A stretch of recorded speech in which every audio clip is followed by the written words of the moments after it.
안녕하세요. 김신철 변호사입니다.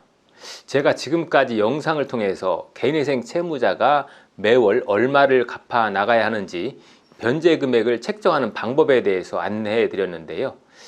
당해년도 생계비와 채무자의 소득 그리고 부양가족 수에 따라서 정해진다라고 설명드렸죠. 요약하면 채무자의 월 평균 소득에서 본인을 포함한 부양가구원에 따른 당해년도 법정 생계비를 공제하고 그 나머지 가용소득 전체를 다 변제하는 것으로 이렇게 변제금을 정해서 계획안을 짜죠. 개인회생에서 공제되는 이 생계비는 어떻게 정해지느냐 하면은 중위소득의 60%에 해당하는 금액을 생계비로 정합니다. 이걸 편의상 법정 생계비라고 하죠.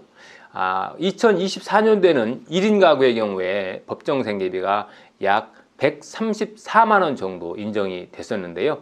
그래서 만약 24년에 200만 원의 월 소득이 있는 1인 가구 채무자가 있다라고 하면 200만 원 월급에서 134만 원의 생계비를 공제하고 약 66만 원 정도 이 남는 돈을 전부 매월 변제하는 변제금으로 해서 계획안을 작성하게 되는 거죠.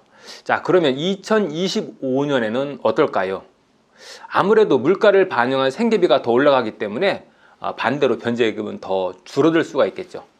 매년 최저임금과 물가가 상승하는 것처럼 중위소득도 당연히 조금씩 상승하고 있는데요. 그러니까 이제 곧 다가오는 2025년도 개인회생 생계비도 당연히 더 오르게 되고 그러면 그만큼 더 많은 생활비를 쓸 수가 있는 거죠.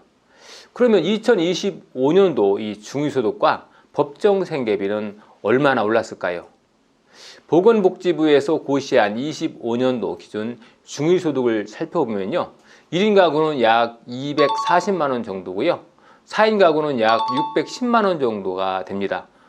그러니까 개인회생 법정 생계비는 여기 중위소득의 60%다라고 했으니까 1인 가구는 240만 원의 60%면 얼마인가요? 144만 원 정도가 되겠죠. 그리고 4인 가구는 366만 원 정도가 나옵니다. 자, 비교해보면 24년도 대비 25년도 생계비는 1인 가구의 경우에 134만 원에서 144만 원으로 10만 원이 올랐고요. 또 4인 가구의 경우에는 344만 원에서 366만 원으로 무려 22만 원 정도로 큰 폭으로 뛰어 올랐죠. 사실 이 생계비는 매년 인상이 되기는 했지만 24년도와 25년도가 역대 가장 큰 폭으로 상향 조정이 된 케이스입니다. 어떻게 보면 우리가 그만큼 고물가 시대에 살고 있다 하는 그런 얘기도 되겠죠. 어쨌든 이제 이렇게 되면 만약 같은 월급을 받고 있다라고 하면 24년도에 사건을 신청하는 채무자에 비해서 25년에 사건을 신청하는 채무자가 매월 10만 원 정도 더 적은 금액을 납부하게 되는 것이겠죠.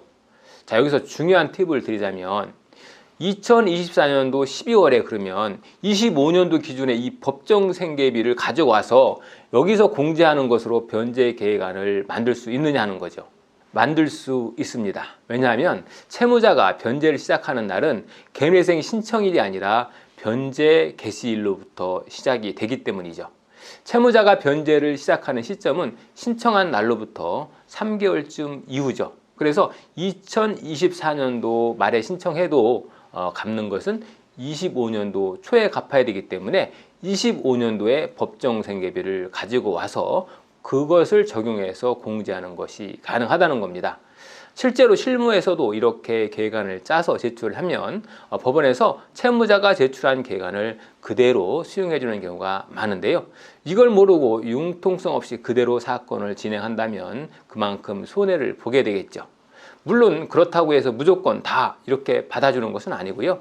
채무자에게 최근 대출이 너무 과다거나 또 대출금 사용처가 과소비나 주식투자 또 코인 이런 도박처럼 불성실한 측면이 있다라고 하면 법원에서는 2025년 새해 기준이 아니라 2024년 기준으로 해서 법정 생계비로 변제 계획을 만들어라 이런 형태로 보정을 내보내기도 합니다. 하지만 그런 경우가 아니라면 25년도 생계비를 인정해 주는 경우가 대부분이니까 이 부분 참고해서 사건을 진행하시면 좋겠죠. 오늘은 2024년도에도 2025년도의 생계비를 기준으로 개인회생 변제 계획안을 만드는 방법에 관해서 알아봤습니다. 김신철 변호사였습니다. 감사합니다. 좋습니다.